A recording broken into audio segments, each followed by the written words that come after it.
সুধীজন, শুভ সকাল। আমার মাত্র সকাল শুরু। কিছুক্ষণ আগে ঘুম থেকে উঠে ছেলেকে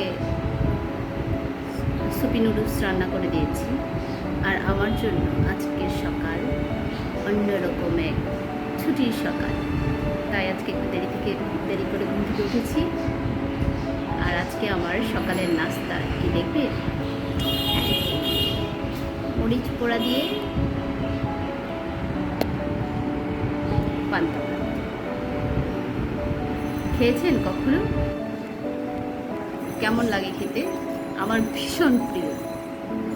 পান্তা ভাত, কাঁচামরিচ, পেঁয়াজ, শুকনো মরিচ, খুবই পছন্দনীয় একটা খাবার। যদিও ব্যস্ততায় বা নানা রকম সমস্যা, শারীরিক জটিলতায় এটা খুব একটা খাওয়া হয় না এখন, কিন্তু আমি খুব মিস করি। কার কার পছন্দ পান্তা ভাত খেতে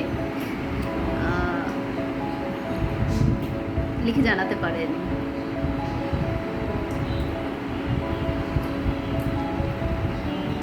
কিছুই না, জাস্ট রাতে ভাতটাকে পানিতে ভিজিয়ে রেখেছি, সকালে উঠে ভালো করে ধুয়ে নিলাম, পানিটা ঝাড়িয়ে আবার নতুন করে পানি দিয়ে নিলাম। করি এই যে আমার খালা আসছে, এখন খালা কাজ করবে আর আমি আরাম করে নাস্তা করব। খালা নাস্তা করে আসছে। আমি আটা নিয়েছি, রুটি বানাইলাম, পরোটা বানাইলাম, ওই দিন তো বাসায় কাজে গেলাম না, কাজ করে বাসায় গেলাম। সরকারকে মুড়ি রান্না করছিলাম, আছে দিয়া ছয়টা পরোটা বানাইলাম, আবার মার দিলাম, পোলা দিলাম। না, এখন মাংস খাবো কেন?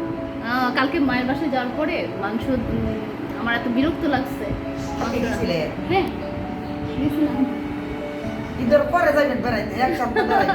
আচ্ছা, আপনার লাগে আমার শান্তি নাই, এরা সব গেছে গাড়ি মনে আপনারা রোজারিতে কয়েকদিনের ছুটি দিয়েছে। কয়দিন এরা আন্নার মধ্যে দেখতেছে ভাই, ইন্দ্রমিরা দেখতেছে কয়দিন। আর আপনি খালি এই তিন মার বাসাটা দাঁড়ে, আপনি যে দেশে গিয়ে কয়না যে কদিন তাই একটু আরাম করে।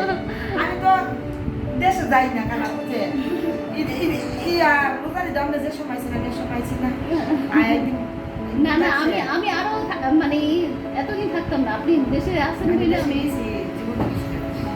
রোজারিতে দেশে যান নাই, আমার ওই মিথ্যা কথা বলছে।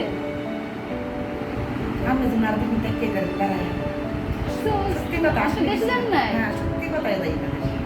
এই যে বাসনগুলাটা অন্য ফোন দিচ্ছে, তো আমি একা ঈদ করলাম রোজারি। বাসার ফুলাটা এমন ফোন দিচ্ছে।